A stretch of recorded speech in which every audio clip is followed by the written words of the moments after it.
Robert Plank Show, episode 147. You are not your past. Use the Debox method to remove self doubt, anxiety, shame, and more with mindset expert Jay Roberts.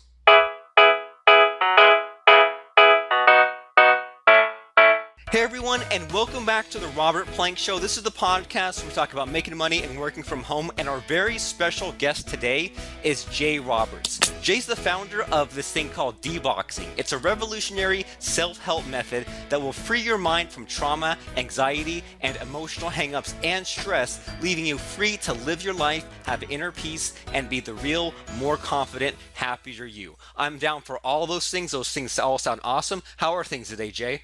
Yeah, they're really good, Robert. Thank you. Thanks for having me on. I'm glad you're here. So, could you tell everyone who you are and what makes you different and special?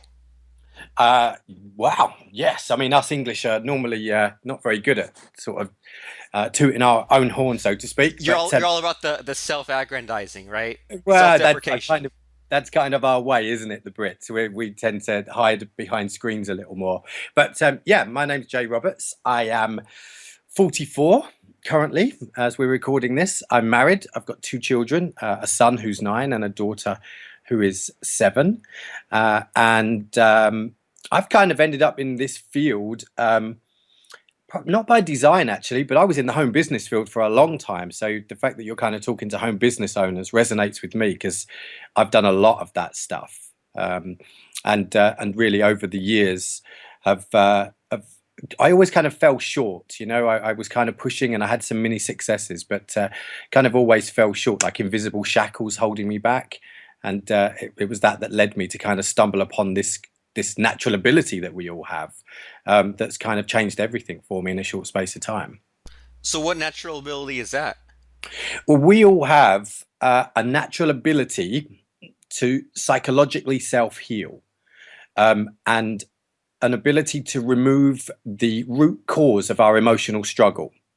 And let's face it, as home business entrepreneurs trying to make a go of it, the self doubt, the naysayers, the peer group, the wife or the husband that don't quite believe what you believe, there's always those elements of doubt where you just keep undoing yourself, almost like you're proving everybody right. Um, and so I think in the end, when you're looking to try and uh, to make a go of something and make a success, of course, we talk about mindset. And the moment I used to hear mindset, I used to switch off. I don't know how you feel about like the term mindset. What do you feel about the term? Well, yeah, it was something where for I don't know, like 5 or 10 years at least, I would always hear about this mindset thing, and I think, oh, great, that's like Tony Robbins stuff, or there's going to be some guy like shouting at me or telling me to jump up and down. And as soon as I started listening to some of it a little bit, like I didn't go crazy. I just kind of used it like every I don't know every couple of weeks. Like if I felt like I was kind of in a little bit of a slump or could use a boost. It was crazy, and I think that what I had to do was get to the point where I could accept all the almost like the borderline hokey stuff, right? The foofy doofy stuff. But once I was able to kind of take that in, then it's something where I go back to that not every day, but every few weeks if I need either a boost or to get back to being a happy person, I guess. Yeah, no, absolutely. I think the problem is a lot of it, like I call it woo woo, fluffy stuff. A lot of this kind of law of attraction, and that thoughts become things, and this whole genre that's kind of swept the home business, the network marketing or multi-level marketing, whatever you call it. That entire industry has become consumed by a lot of this mindset stuff that really for most people doesn't really make any difference, and so they end up feeling more frustrated. And of course, positive thinking, now research now proves that it actually does more harm than good for most people. Why is that? Well, because you've got a conscious mind and an unconscious mind, and the unconscious is where everything is stored, your past events, all the things that have affected you in your life, all stored in the unconscious. Now if those things are too big, you can't just positively talk over the top of them and expect it to take. It just doesn't work. So people are using affirmations, and then it's not really making them feel any better, and then the kind of this dialogue with themselves is, well, what's wrong with me? Why aren't I feeling any better? Why is this working for other people but it's not working for me? The truth of it is that most people are going out with an overly positive persona and it isn't really working for them. They're just kind of pretending that it is and pushing through. So the research now just shows that more people go backwards than they do go forwards when they're using positive affirmations because their unconscious baggage just doesn't believe what you're saying to it.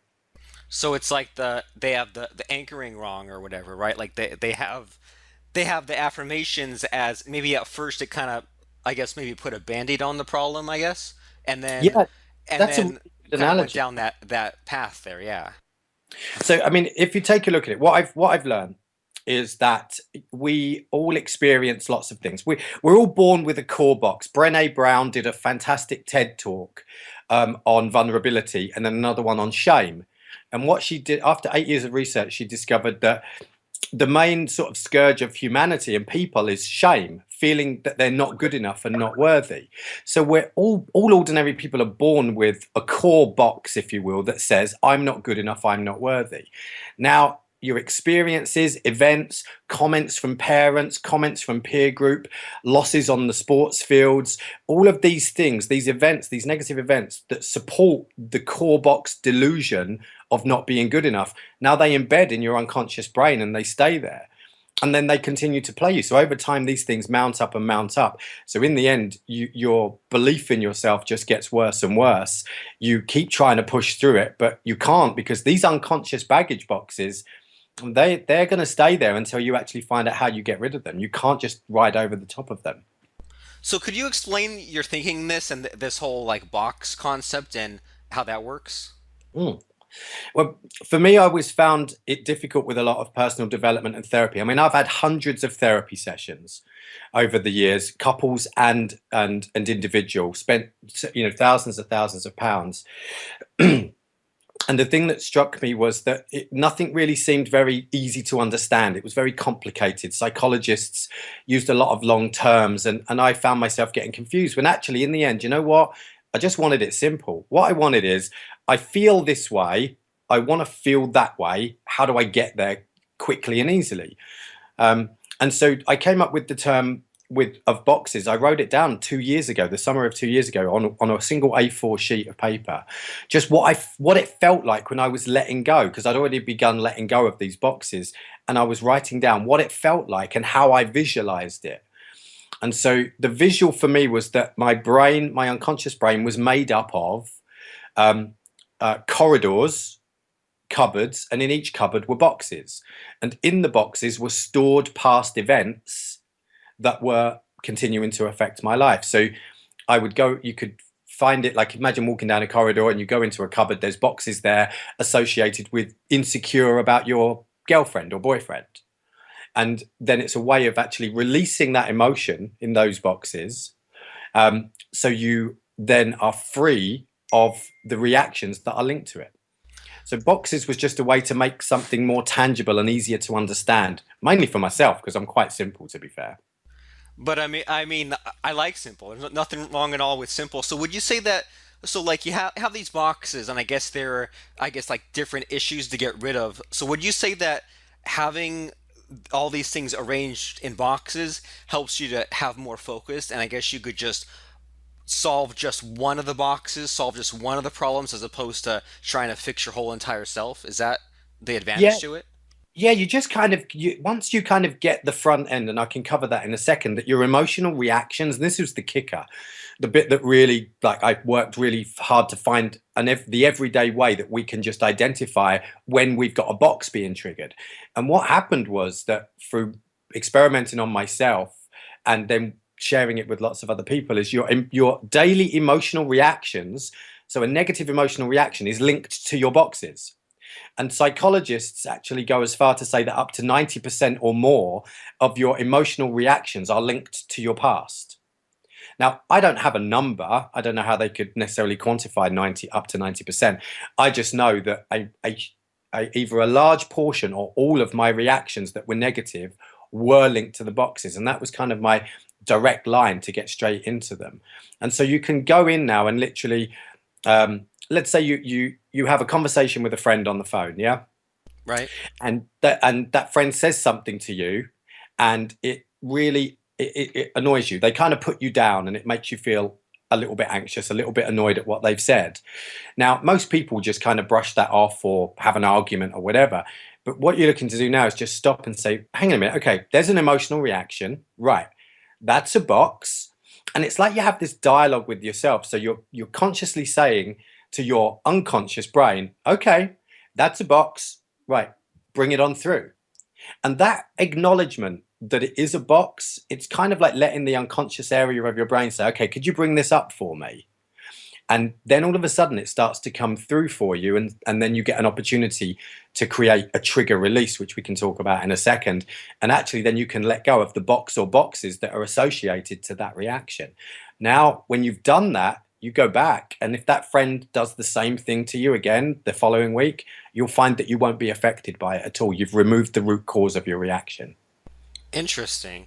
And I like that a lot because, I mean, we were talking a few minutes ago about the mindset stuff, and a lot of it is not very concrete, right? And even like a lot of the law of attraction stuff, it's either not concrete or it's this so like you got to figure out all these terms and this whole kind of system. And I like that, like you said, this whole box thing, it's simple and it's something where I can actually see like, okay, like it and before I made this change, before I fixed this problem, I reacted in X way, and after I ran through this process, now I react in Y way, and that's kind of like I think with all this mindset stuff, there's like the intangible, the nebulous stuff, but then when it actually gets down to okay, like here are the couple of tools, not too many, but a couple of tools, that's something that really helps me because now I that's something that I could use over and over again as opposed to just having some kind of vague idea there. Exactly. And I think that's one of the other things is that it just makes something more tangible because you've got a reaction on one day, you've deployed Debox protocol and follow that process, you create the emotional release, and then your system kind of reboots almost, it feels like. And then you look, well, where has my reaction changed? And then you suddenly see, wow, that actually worked. That actually got rid of that. I'm no longer feeling anxious about that particular thing or that particular event or what that person said to me. And I like that, and it's almost kind of like if you feel a certain way or you do certain things, it's kind of it's tough to attack that problem because you have nothing to attack. But then as opposed to like if you said, okay, I feel a certain way, now I am diagnosed with this, then you say, okay, now I know the thing that I have, and then now I can attack it. And I mean, it's not. I mean, obviously, it's not the same thing. We're not talking about like a medical diagnosis, but that whole idea of, well, there's actually a name for this thing, right? Or there's actually a pattern that I can identify of the way Yeah, that I'm acting. And I think that I know that I for sure have this. Like, I'll have something random to me happen in a day, and it'll make me think back to like some random time when I was like, 10 years old, 5 years old, when like something happened, and I end up kind of like having that resentment or whatever you described. So it's cool that now that I can kind of label it in a box, now that's a thing that I can kind of attack. So you mentioned this trigger release thing. So I hope it doesn't get too dirty. But what is this trigger release process? right. Okay. So the trigger is creating an emotional release. Yeah. And an emotional release for some may be crying. Now, this has been an interesting one because, of course, for men especially, there's this kind of thing about men crying. But the good thing is that you can do this in a room on your own and no one needs to know. But actually, there's an art to crying. There's a way to do it that can bring about the removal of these emotional baggage boxes from the past. And Brené Brown said in her talk, it's leaning into the discomfort instead of managing it and trying to positively override it. And that's exactly true. This is where it was counterintuitive. And when I kind of stumbled upon it, it didn't make sense to me because everything I'd learned from being mentored by a psychotherapist for 8 or 10 years and all the sessions I'd had was that you didn't necessarily head into the big storms. But by leaning into the discomfort and then staying with the sobbing feeling and staying with it until it's completely emptied, what you're actually doing is getting rid of old trauma, and that's one of the ways that you can create a trigger. And let me just ask a quick question: do you ever watch a movie and it moves you to tears, like you get a lump in your throat and watery eyes? Do Sure. you ever? Yeah, Yeah. sometimes, not often, but every now and then. Okay, well, so now here's the thing. If you're moved to tears by an event or something happening, and this is where people need to lay down any preconceived ideas and just go with it. But tears, you being moved to tears, watery eyes, lump in the throat, that box is ready to come out. And Hmm. so movies has been amazing for me because I've been able to trigger so much baggage release by watching a movie that then moved me to tears. And for anybody that remembers the '70s film The Champ with Ricky Schroeder and John Voight, I mean that was one that just got me father son stuff. And ended up being a fantastic trigger for me to get rid of quite a lot of baggage that I was carrying around, feelings of inadequacy around my father when I was younger. So you mentioned that, so like there's your father stuff, and there's like you watch a sad movie and it brings to light a box that you might have not otherwise known that was there. So is this a matter of kind of seeing what comes your way, or is there like an inventory taking process where you figure out your boxes? I mean, where do you start with all this? Wait, the main thing is never try and figure it out on the front end. And I've watched this so many times. If you think like the way that I can visualize it is our conscious mind, the thing that we do all our thinking with, is like a P. And the unconscious part of our brain, where everything is stored and filed and hidden, is like the galaxy. Yeah. Right. We can't figure out a galaxy issue with a pea brain. It's just not possible. So it's kind of don't we don't try I don't try and figure out what the issue is. And to quote Bruce Lee, who's heavily influenced me in my life, it's kind of don't think, feel. So you follow the feeling, you don't think about what it could be, you're not trying to figure it out in the front. You just know you've been impacted, you know you've got an emotional reaction, you deploy box protocol, you follow the feeling, you look for the trigger to get the emotional release. And what often happens is as you're kind of having a bit of an emotional release, whether that be by sobbing or a bit of discomfort, it suddenly pops into your head exactly what it was about. And suddenly it tells you on the way through, ah, that's what that was. So, but I found that when you try and figure it out in the front, you get caught in thinking and you lose the speed and impact that you can actually get rid of this stuff with. Interesting. And then, so when these boxes come in, is this just a matter of like there's a box that you discover is there, you go through the process, you do the release. Is the box gone? Do some boxes take a while to go away? Is it end up being like a bunch of boxes? Like what happens there? Yeah, it could be one or two. It could be a whole stack of boxes. The main thing is that when you've been moved into this emotional release, and for most people, it does tend to be a little bit of either light crying or people can go into a real proper sob to let go. Although it's not the only way to release, and I can talk about that in a second. But the main thing is that you stay with it. Yeah, you stay with the feeling. And I think too many people kind of they may have a little bit of upset and then they feel a bit better because they've released a little bit of the top pressure and then they leave the cupboard and go on with their day when actually you want to stay with the thought, what created the upset, what created the trigger, and you just give yourself half an hour, 40 minutes, an hour where you just sit with it and just let it keep coming through, and you'll find that each wave of emotion or each kind of reaction then it calms is kind of like one box. That's how I kind of found a way to count the boxes. So if I had a little bit of discomfort and a few tears, then it stopped. That's one little box gone. But I'd stay with the feeling, stay with what triggered me, keep thinking it over and over, just laying on the bed, running it through my mind. And then I'd feel another one coming. Like, okay, there's a bit more emotion. So it was kind of like they stack and rack sometimes. So you get one release, it dies down for a few minutes, and then suddenly, because you've stayed in the cupboard, up comes the next one. And you just got to stay there until you feel it's all gone. And you do feel suddenly you kind of, people talk about you feel like a weight's gone. Yeah. And that's what it feels like when you've got rid of the associated boxes to that particular event. It's like almost a breathe out and, oh, God, and you feel a bit tired, but it's gone. And you know you got it all because you will sleep like a baby that night. That's how you know you got all that covered out. If you have an anxious night's sleep, if you have a rough night's sleep, you didn't get it all, you need to revisit it. Interesting. And I keep hearing that from you that I guess the thing to keep in mind is to let it all happen. And what it reminds me of is just like I think when I first got a cell phone, and I first got like a smartphone in particular, like an iPhone, I would just always be like being interrupted constantly, right? I'd always be like, oh, phone's going off. Oh, gotta check a text, gotta send a text. And for those few months, like I didn't really feel much of anything in the way of emotions because I didn't have time to think. Every time that I started to have a thought about myself, something else would pop up to distract me. And so I think that what I've heard maybe 5 or 10 times from you now is that you have to like keep going with that and keep letting it happen. And so would you say that that's like a common problem that a lot of people they kind of just dip their toe in the water and they get a little bit of a result and they kind of back off and go into the safe comfortable area?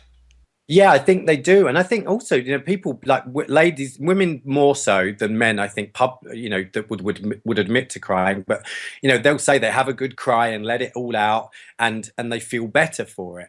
But what it is then that they then leave the cupboard and don't stay with the feeling to actually get rid of the root of the issue. So you've kind of got rid of the initial pressure, but not stayed with it. And I think it's people starting to get in tune and understand their emotional reactions, yeah, and then starting to use your emotions in order to get rid of the root cause of the negative emotions. So you reboot stronger. You're evolving inside. Your internal mechanisms are evolving, and you're becoming freer with every cupboard that you remove. And I think there's that popular phrase, feel the fear and do it anyway. Well, this kind of redefines that a little. It's like feel the fear, use the fear, and remove the fear, and then move on with comfort. And I can give you a couple of examples of just that, actually. With phobias and things, they're passed on. Yeah, we as if we have a fear of spiders or something, it's because we would have seen, normally we've seen somebody that had a fear of spiders. They did it in front of us when we were younger, and suddenly we adopted that fear. Yeah. Makes sense. Yeah. And so I was in Spain. It would be the summer of 2014. And oh no, 2015, sorry. And there was a water slide, and it was very high. It was at 8 flights of stairs, so it must have been a good 50, 60 foot up. Big water slide. You come down on this kind of inflatable ring together. And then it's almost like it goes up the other side, like one sort of big kind of seesaw type thing on this water slide. And my son, who was then 7, said, "Oh, should we go on that big slide, Daddy?" And my wife said to him, Daddy's scared of heights. You'll have to go on your own. And I did. I would had a massive fear of heights. And so I said, "Go on, then. You're going to go." And he looked at me and he said, "No, I'm scared." And I'm looking at my 7-year-old son, and I'm right there, and I'm like, he's going to take my fear because I've just put that in him. I've just put my box in my son, and that will stay with him then. So I'm like, right, okay, no, I'm going to go. And he's like, "Are you sure?" My wife said, "Are you sure?" I'm like, "No, I'm going to." If amplifying the sobbing releases the boxes, I wonder if amplifying my fear and my anxiety gets rid of the phobia. So we got a couple of flights up the stairs. We're only sort of 5 or 6 foot off the ground. I'm holding my son's hand, and I close my eyes, and I imagine myself walking up to the top. I imagine myself leaning over the edge and looking down, the 50 feet or whatever it was. And then I imagine myself hanging off of the end with one hand, just holding the bar. So I'm pushing myself to the absolute extreme in my mind. But the anxiety I was feeling inside was exactly the same as it would have been if I was doing it. It's the great thing about kind of visualizing, is that it seems so real that the feeling is real. And I stayed with it. I just didn't try and calm myself down. I didn't try and go, I've got to manage. I just stayed with it. I let it just come through me and take me. Then all of a sudden it started to die down. I felt a little pop, like almost like it went from like really amplified to like, and then it dropped. Now, by the time I got to the top, bear in mind I've had this phobia since I was a little boy, it was about 50% less than it was at the start. So we went down the water slide, we came round again, and I did exactly the same thing again. I came through, I stayed with it, then it passed through, died down. Literally within 10 or 15 minutes and 3 goes on that water slide with my son, my phobia, by staying with the feeling and allowing it to come through me, I'd got rid of my fear of heights I've had for 37, 38 years. I got rid of it in 15 minutes. And from that point on, I'd actually stopped that going into my son. Awesome. So yeah, I mean, and that didn't just help you, but helped your son too. Well, that's our responsibility as well. You know, all right, we're entrepreneurs and we're trying to make a go of a business, a home business or whatever, but you're passing your stuff on unconsciously to your children. So all of your unconscious behaviors, their unconscious is picking up on it and they're taking it in. And none of this, everyone's oblivious to it. So it's no one's fault. It just is the way it is. So yeah, the more you can kind of recognize this and get this connection with your two selves, your little conscious self and your huge unconscious self, and start to remove your emotional baggage boxes, then actually what happens is the great consequence of that is that you're not passing that stuff on to the people you love the most, your own children. I mean, that's some pretty powerful stuff. So could you tell us about I mean, we've been talking this whole time about the this method, the Debox way and all this kind of stuff. So could you tell us about how you've put this all into a book and about all that kind of stuff? Yeah, sure. I mean, the book is called the Debox Revolution. And I've got the book is just about finished. It's going to go for release on October the 1st. And I've got a coaching support forum so I can be there personally to help people get the idea and get them into this new level of emotional awareness and ultimately emotional self-reliance. And what I also wanted to do with the book is I wanted to kind of do good with it as well. And because Bruce Lee was a heavy influence to me, not just in the martial art, but in these philosophies. But his belief was, and he created his own fighting system, that you should be able to win a fight really quickly, be direct, no wasted energy, no fancy moves, just get the job done. And really, from a mindset, personal development point of view, that's exactly what deboxing is. It's that Bruce Lee. It's just win it quickly, get the job done, be direct. And so I've actually partnered up with the Bruce Lee Foundation for book sales for the USA and the rest of the world. And all of the book profits are going to be going to the Bruce Lee Foundation because they are dedicated to helping people become the best they can be and honestly express themselves. And that's a perfect fit for me for somewhere to take the book profits. Awesome. So can you tell everyone where to find that book and tell them about and if you have any other websites, all that good stuff? Yeah, I mean, you'll find everything now is kind of coming to one website. Literally, I've just finished, and I can take as we're in what beginning of September, I can take pre-orders for the book now, and it's debox.co. That's debox like detox, so debox.co. And you literally will find everything there. So the book is there. I've got an online course with quizzes and everything coming within the next couple of weeks as well. The coaching forum is there. And actually anybody can find anything out about me from that site. Awesome. So debox.co. So thanks for That's it. coming by the show, Jay. And I mean, like as we've said, I think we're both kind of on the same page about this. A lot of the mindset stuff, like learning it, and trying to go about and find out the old way of fixing your inner stuff. Kind of, I don't know, just from me and everyone else I know, it leads to this whole rabbit hole of confusion and just not really getting to the root of the problem, as you say. So I think that this deboxing thing is a really cool life skill that everyone needs, and just that waterside example especially, man, like that was super crazy, and it all makes sense. And I think that from what we've been hearing is just everyone is just afraid to let things play out and afraid to embrace the fear, embrace the anxiety, embrace the doubt, all that stuff. And so this deboxing thing, even though at first look it seems really simplistic, the more you get into it, it seems super powerful. So freaking awesome stuff. Debox Revolution, debox.co. So thanks for coming by the show, Jay. Thank you very much for having me. I really appreciate it. Thank you. I really appreciate you tuning into the show. Go right now to robertplank.com/iTunes and subscribe. And while you're there, rate and review us as well.